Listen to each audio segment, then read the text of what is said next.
Thank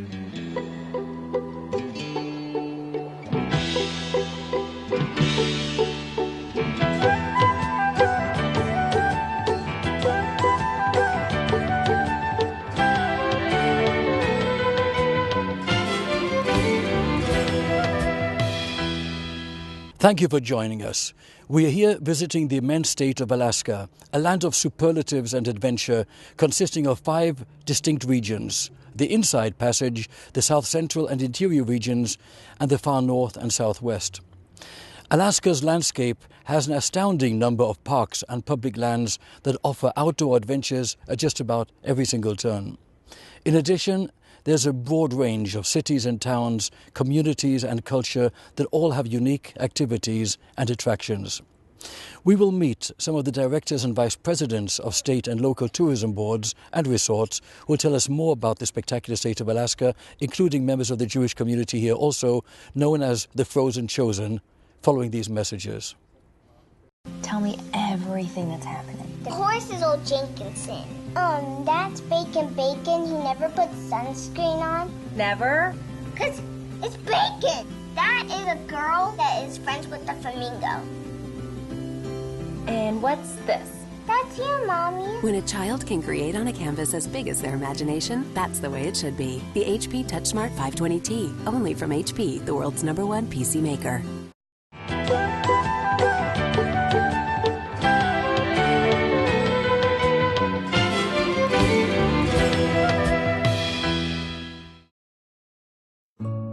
The air I breathe comes straight from heaven. I can see the sky, and the water, and the animals, and be at peace.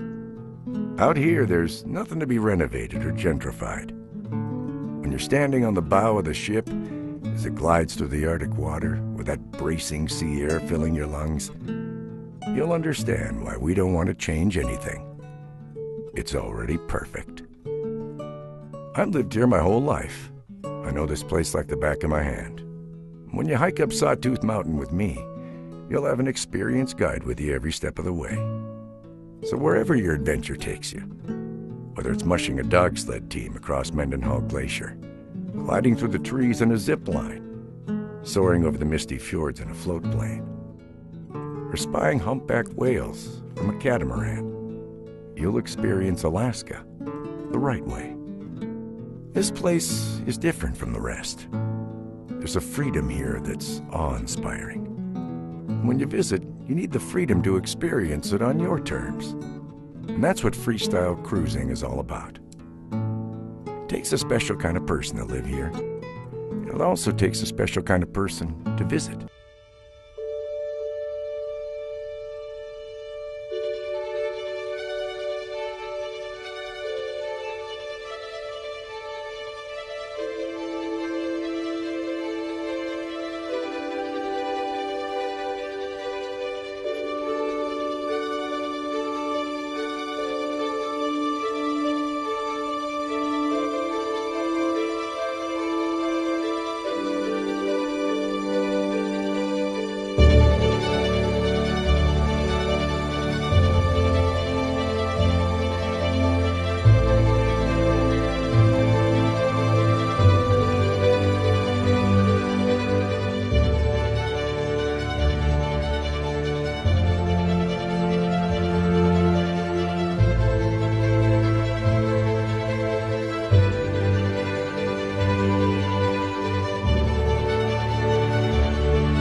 We experienced many of the breathtaking destinations in addition to the interviews during our study tour of the West Coast and Alaska.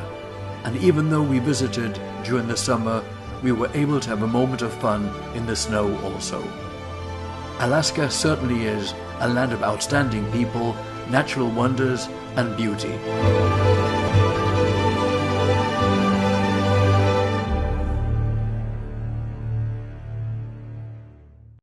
With us now is Jay Ramras. Jay, a pleasure and privilege to meet you here today. Privilege to have you in our community. Jay, I'm told that you actually are the driving force behind the Frozen Chosen's synagogue that now exists here in Fairbanks. Tell us about it. Well, it's actually due to a matriarch, Bea Kennedy, who came here in the 1940s. I was born here. My bris was reported in the newspaper. Bea Kennedy, who's a machar in the community and a matriarch of our small congregation, which has really stayed steady at about 70 families since I was a young person. It's a very transient community with some core of permanent residents that live here. And Bea and I decided to create the imaginary Jewish bank, and we went out and got a list of all the Jews in the community and visited them. She's bound up with rheumatoid arthritis, and I took this 70-year-old woman around in 40 degrees below zero in my pickup truck, visiting Jewish home after Jewish home after Jewish home in a debate that raged in this community between a building or to have events, to have a Hebrew school, and to have programs. And inside of the board of directors, as there always is with every synagogue across the United States, there is this divide. And in this case, we went about trying to convince the community that we should have a synagogue. And after we were able to find a building, it so swayed the congregants that we paid off the mortgage in 40 days. And it was a beautiful thing. And one of our congregants, Matt Sturm, who's both of his kids are B'nai Mitzvah, now he came in on Rosh Hashanah. We didn't have any chairs, and so we borrowed some plastic resin patio furniture from one of my restaurants and wiped them down and had a chair drive on Erev Rosh Hashanah. And Matt came in, he put on a yarmulke, and he said, I haven't worn one of these in 20 years. He had helped us to build out the synagogue. And both of his kids have been bar mitzvahed now, and many beautiful stories like that. And as is often the case, whether it's Israel or anywhere in the diaspora, having a place to gather means almost more than anything. And so quite a number of us participated in that. But I would give credit to this terrific lady that every community has, and in this case it's Bea Kennedy. Her husband was a World War II vet who had an Orthodox conversion.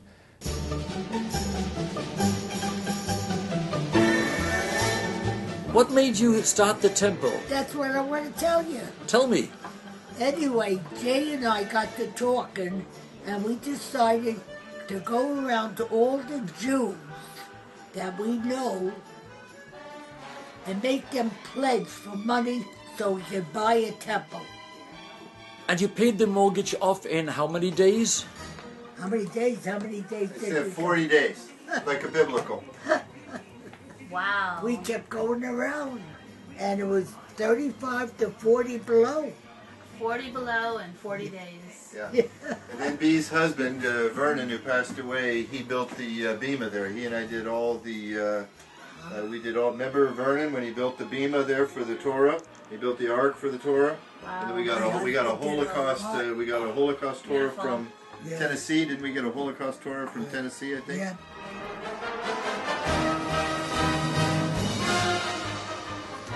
All of this is most interesting and very commendable, of course. What are your views on the challenges facing Israel and Jewish life in general at this time in history? Well, I have a unique perspective. We're a very isolated Jewish community here in the subarctic, and then I spend part of my winters down in Venice, California. My closest friend is married to a conservative rabbi formerly had a pulpit at Sinai Temple of 5,000 families. So I, for quite some time, had a membership in both congregations. and they couldn't be further from one another. And yet, if you're not in Israel, then you are just part of the diaspora. I've traveled to Israel 3 times, and Judaism has a different meaning in each place. Remarkably, it arguably can be most precious here. I grew up and attended Denali Elementary for, I remember kindergarten, the 1st grade, a long time ago in the U.S. before there was such a distinction between church and state. So we had a Christmas tree in our room, in our classroom, and we sang Silent Night, Holy Night, and a lot of Christmas carols over the holidays. And we had an auditorium. We had it in the gymnasium. We all gathered, and I remember going up in front of 300 kids here in Fairbanks, Alaska, to tell them about Hanukkah. And at age 6, I understood instantly, as young people do at poignant moments, that I was different than these 300 people. And so I marvel at being in Southern California, where there are hundreds of thousands of Jews, and it's not so remarkable. And as it is with precious stones, sometimes it's not so precious to the people in California as it is to those in Alaska. And then yet, if you go to Israel, where people are laying down their lives and have family members or know some that were the victims of terrorism or defending Israel, it becomes precious again. So there's a unique spectrum to Judaism. And yet then in Israel, sometimes Jews are much more secular, whereas you find more of a religious tradition in California. And here in Fairbanks, sometimes members that attend our synagogue think it's a club, and because they wish they were Jewish, they attend services as if they were Jewish. And so in each place, it's a very interesting and distinctive experience. And I come away thinking that there's no right answer and no wrong answer, and that Judaism is a book that is still writing itself, and it's healthy, and it's vibrant, and it's alive, and it is in conflict with itself, which is what so much of its history is built on. And so everything is all right. Absolutely outstanding. Your views are most commendable. Thank you, sir. Thank you. I'll be right back.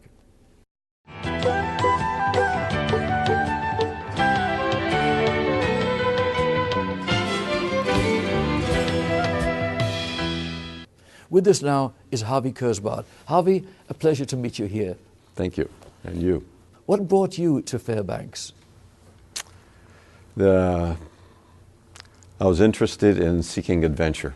Let's just say, after I got out of the Navy and graduated college, I decided to seek adventure. And a friend of mine said, let's go gold mining. And so we decided to come to Alaska and seek our fortune.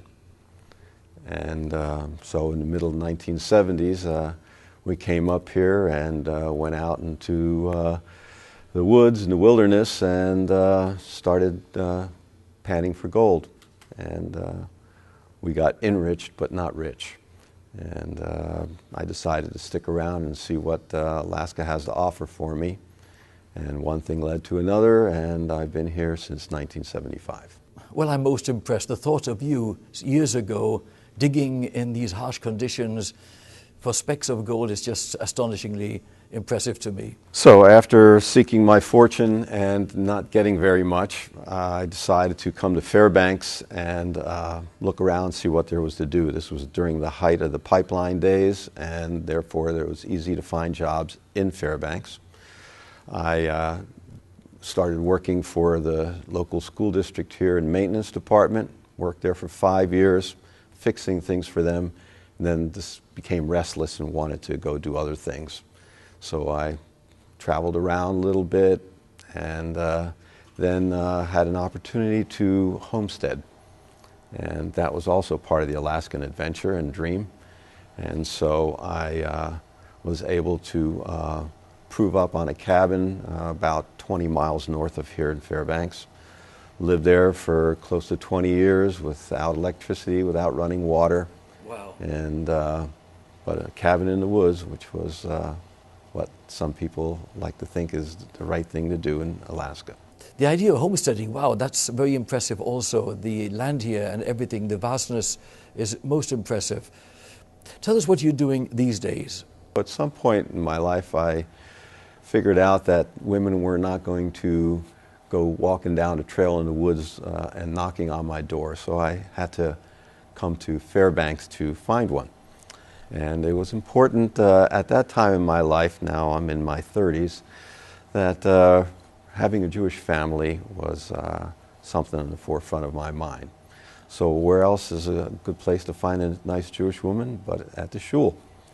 And so I decided to start attending synagogue on a fairly regular basis. In those days it was monthly, and it was on Fort Wainwright Chapel.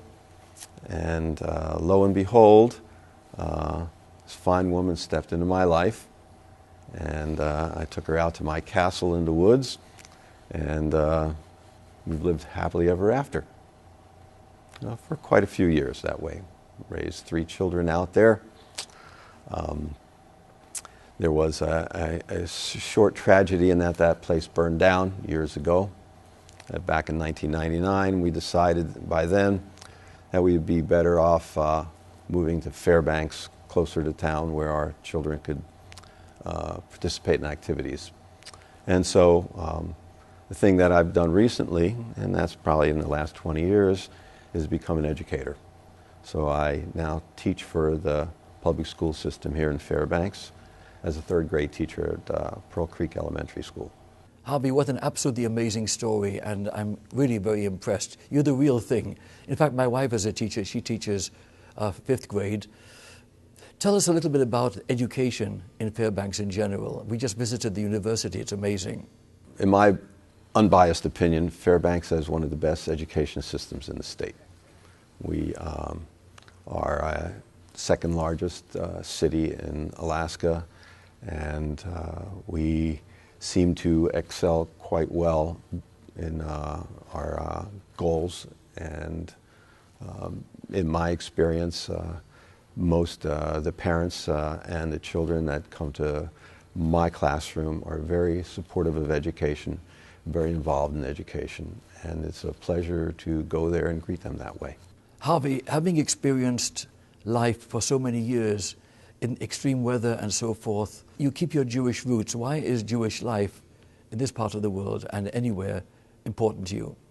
Well, frankly speaking, most people don't come to Fairbanks to seek their Judaism. If they want to do that, they'd probably be in a large metropolitan area or in Israel.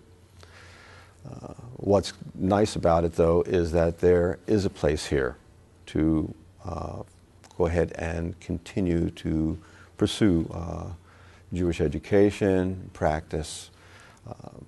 As I mentioned before, I felt it was important to raise a Jewish family, and it was great that I had the opportunity to be able to do it right here in Fairbanks, rather than having to leave this place, because I love it for its beauty, but at the same time, it was important for my children to have a Jewish education. And here our small Jewish community, congregation Or Hatzafon, was able to provide that for them. They've had baby namings, brises, bat mitzvah, bar mitzvahs.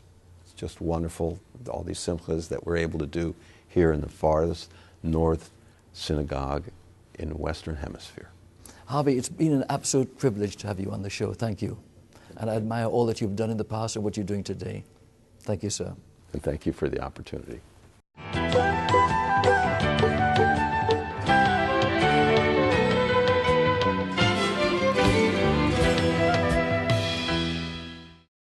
With us is Rabbi Rachael Jacob. Rabbi, it's a pleasure to have you on the show. It's a pleasure. Thank you very much for having me. A pleasure.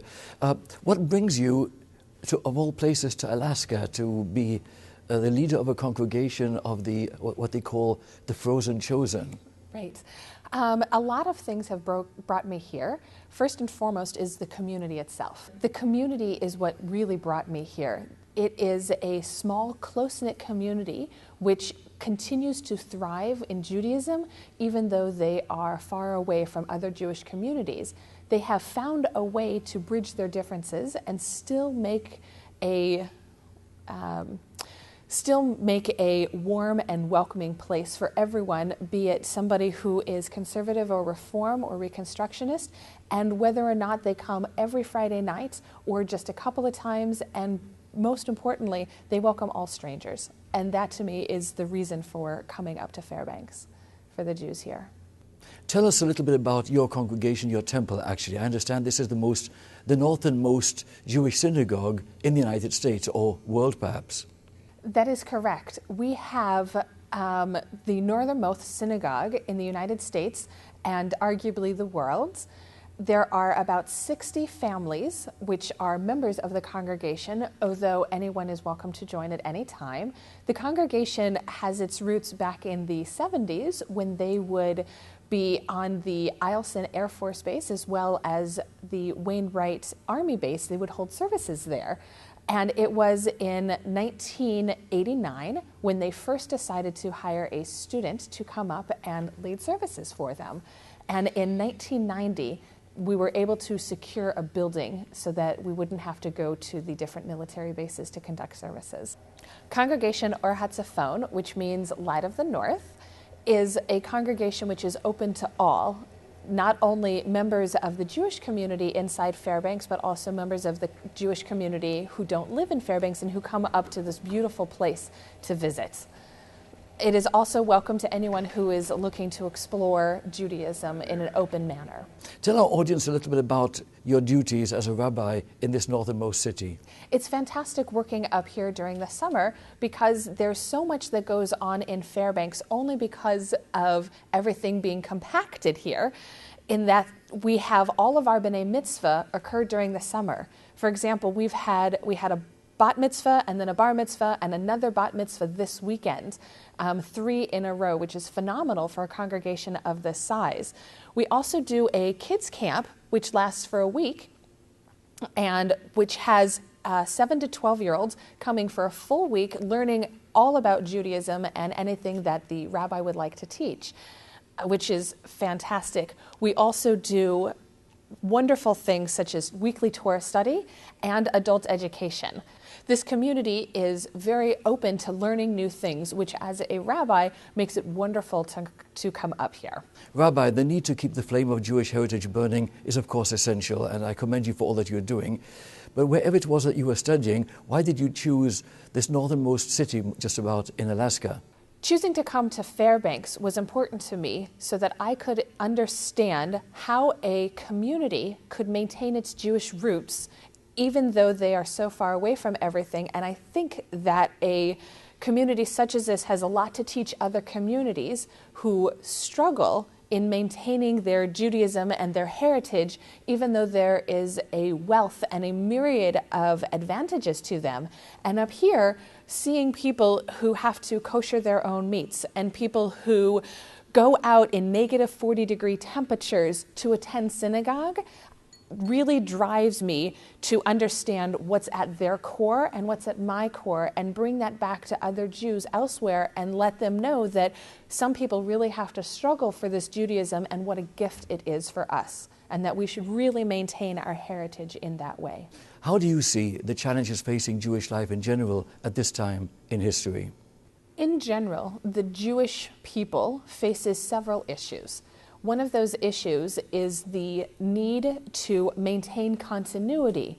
In the last couple hundred years, there have been many Judaisms which have erupted, and that's a beautiful thing. And we need to make sure as a people, we recognize each other as part of a peoplehood and not focus so much on our differences in our observance levels or our rituals, which only serve to divide us, and we don't need that division. Another issue that I see is that in this global world, we are then focused on, not just ourselves, but also the pull of other cultures around us. And how do we maintain our Jewish identity in those pulls?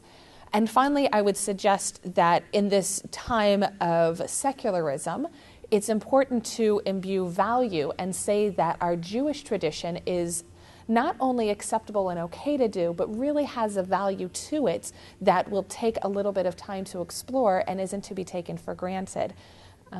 I will also like to add that in this time where it is easy to go from one place to another, we have to make sure that we do go to those other places, and that living in the diaspora means that we can visit Israel, and that we need to maintain what Israel is, Am Yisrael, right? We have the people, we have Medinat Yisrael, the state of Israel, and also Eretz Yisrael, and to recognize the three of those things as distinct and at the same time working complementary towards each other. And however we each individually as Jews feel comfortable should support which of those best fits our personalities and our communities. Your words bring to mind my concern that the Jewish people tend to be so fragmented, which is very disappointing to me personally, with all of the suffering and all of the achievements on the other hand, yet the Jewish community seems to be so fragmented. You'll find so many different opinions and political parties in Israel and in the United States also, people pulling in different directions. There should be far more unity, and I believe that's what you're saying. Richard, I agree that there is a lot of divisiveness in our society and in our community, and that's one of the things that I look forward to in bridging those differences. And part of the reason that I'm doing this work, I believe that we should have differences and those should be celebrated, but these differences should not come between us, and that instead we should make sure that we are recognizing our uniqueness and also recognizing our solidarity with each other. Well, I must say, if everyone was as dedicated and as conscientious as you are, we'd live in a better world. Thank you so very much for all that you're doing here, and thank you for being on the show. Thank you very much for having me. It's been a real pleasure. Thank you. This concludes our special show for today from On Location at the Regency Hotel in Fairbanks, Alaska. I'm Richard Peritz. Thank you for being with us.